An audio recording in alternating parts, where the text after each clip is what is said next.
इस दास ने 17 फरवरी 1988 में परमात्मा की शरण मिली थी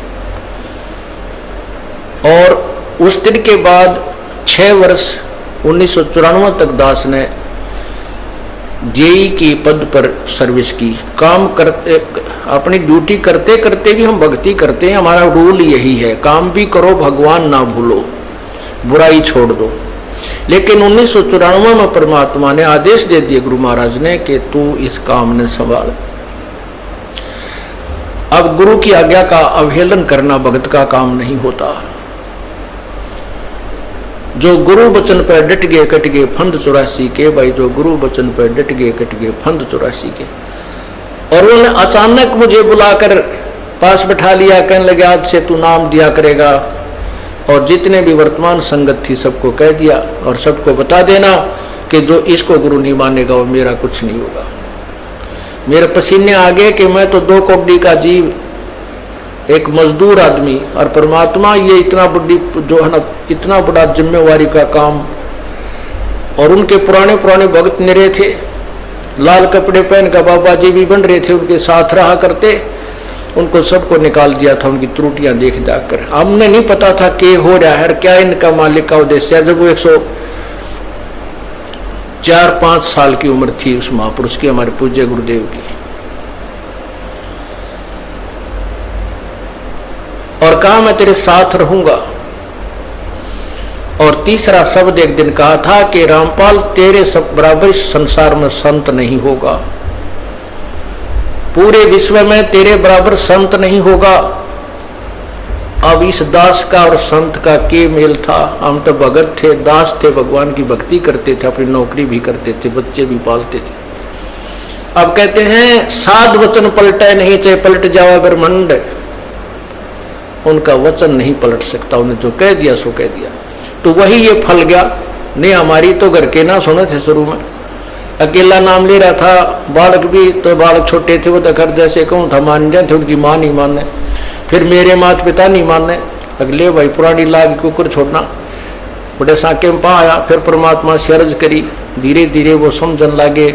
ना सुनते तो भी बोले जानता बावड़े की तरह। तो धीरे क्यों कान न कैसे बंद करेंगे वहां बैठे हुए। तो ये ऐसा निर्मल ज्ञान है, एक बार अंदर गा सुबह कैसी सरंजा जानते काम करेगी दवाई। तो धीरे धीरे कान के माध्यम से ये दवाई भेजी जाती है। और आज देख लो रंग ला दिया परमात्मा ने। उस परम पिता पूज्य गुरुदेव जी की शब्द शक्ति से सब काम चल रहा है और कबीर परमेश्वर हमारे सिर पर रहते हैं।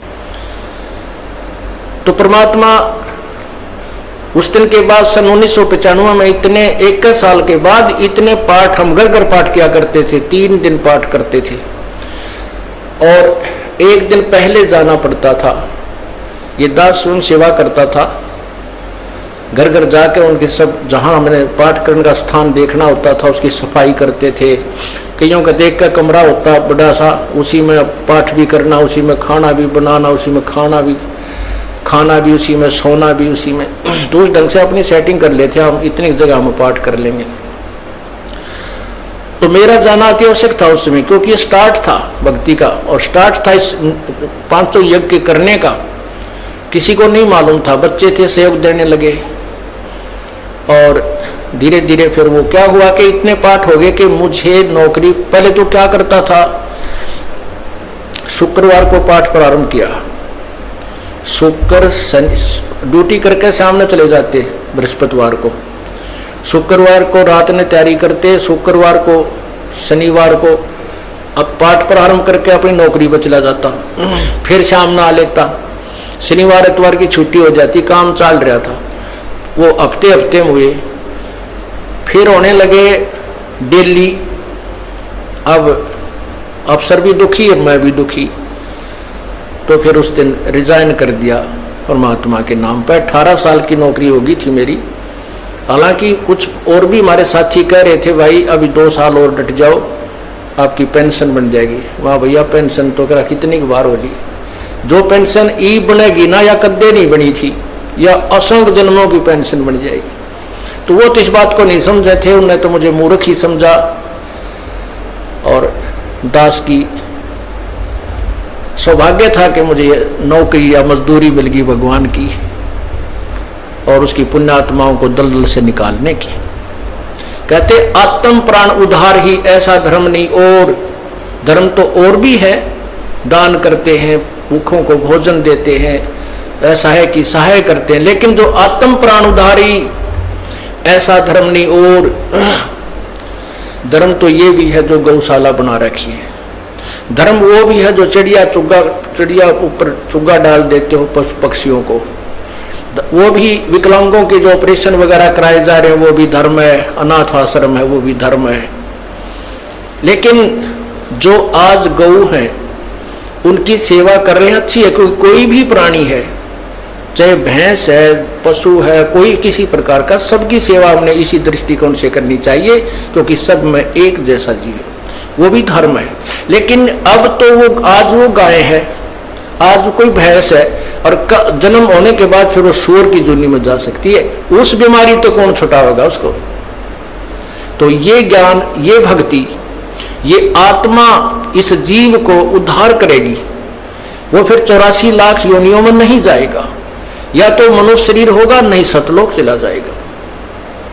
तो कहते हैं आत्म प्राण उद्धारी ऐसा धर्म नहीं। और तो इस दास को ये आत्म प्राण यानी जीव आत्मा के उद्धार की मजदूरी मिल गई, और सहर्ष शुक्र मनाता हूं प्रभु, आपने कैसे दया करी इस 2 कोटि के जीव पर। और ऐसे निर्मल भगवान की महिमा, ओए होए होए, जिसके नाम लेते हैं रूंग रूंग खड़े हो जाते हैं। उसके बाद परमात्मा की ऐसी महिमा हुई, अब मुझे इतनी खुशी होती है।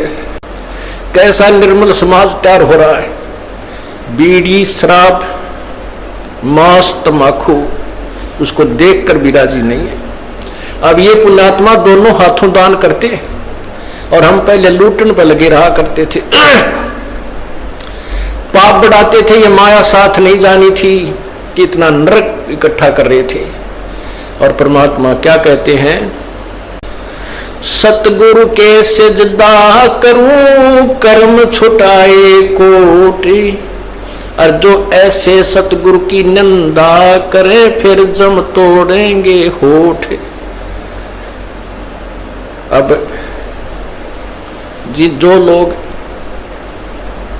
बिना देखे सोचे समझे और भक्तों की संतों की बुराई करते हैं, अब क्या बताते हैं कि सतगुरु के सिजदा करो जिसने कर्म छुपाए कोट, करोड़ों पाप कर्मों से हटाकर और पुण्य कर्मों पर लगा दिया।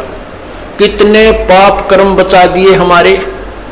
और जैसे ऐसे सतगुरु की जो निंदा करते हैं, कहते हैं उनके जम तोड़ेंगे होठ, यम के दूत उनके इसे लठ मारेंगे, चाहे कितने लागो, मुंह पे होठा पे। होठ इसलिए कहा कि इस पर ज्यादा दर्द होया करे, सोई भी बुढ़ी आया करे। तो कहते हैं वो जम तोड़ेंगे होठ जो बकवाद किया करते थे, संतों की निंदा करते थे। नित्यानंद जी महाराज ने यहां तक कहा है, भाई तू ना मानता ना, ठीक है अपना और काम कर ले और कुछ कह सुन ले, पर संत की निंदा मत करिए, ये तेरे लिए बहुत जबरदस्त पाप बन जाएगा।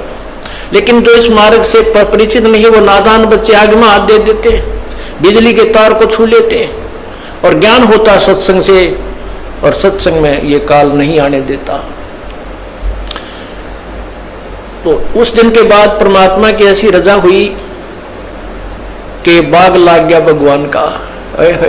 और यही प्रार्थना करता रहा, परमात्मा तेरे बच्चे तुझे समझे पहचाने, दास को ये नौकरी दी है, इसमें सफल भी आप ही करोगे।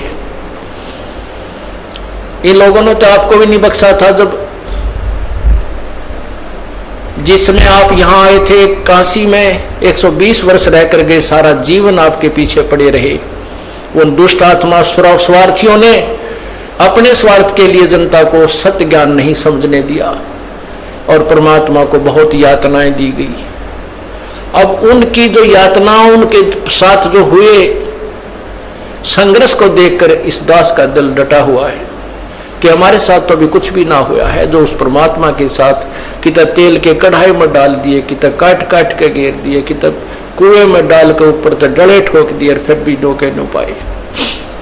वो तो समर्थ थे, और जनता कुछ नहीं बिगाड़ सकी और ना ही उनको समझ सकी। समझना चाहिए था, कुछ लोग समझे भी थे, लेकिन बाद में फिर वो ठीक ढंग से ना लगे तो भगवान ने उनको स्वयं ही रिजेक्ट कर दिया था। परमात्मा क्या बताया करते थे, कैसा ऑथेंटिक उदाहरण दिया करते थे। अपने आत्माओं क्या बताते हैं, भाई सिर साटे की भक्ति है और कछु नहीं बात, सिर के साटे पाइयो अवगत अलख अनाथ। अब शीश कैसे देना है, शीश ये नहीं भाई काट के सिर चढ़ा दे भगवान के चरणों में, ऐसे नहीं। जैसे आपको परसों के सत्संग में सुना था कि गुरुदेव को समर्पण कर दिया जाए।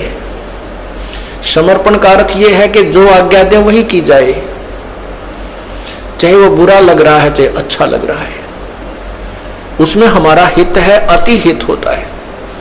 और संत क्या कहते हैं, भाई बीड़ी शराब मांस तम्बाकू ये मत पीना। संत कहते हैं चोरी जारी नहीं करना, डाके ना डालना, किसी की जेब ना काटना, ये महापाप है तेरे लिए। अपना करके खाना बेटा, भगवान भजना, इससे तेरा कल्याण होगा। और हम यही वचन नहीं मानेंगे तो फिर यहाँ स्कूल में आने की आवश्यकता क्या, इस विद्यालय में सत्संग में आने की आवश्यकता क्या। हम गलतियां भी गलती पे गलती करते रहे और फिर सत्संग में भी आ रहे हैं तो वो फेल हो जाएंगे विद्यार्थी, वो पास नहीं हो पाएंगे।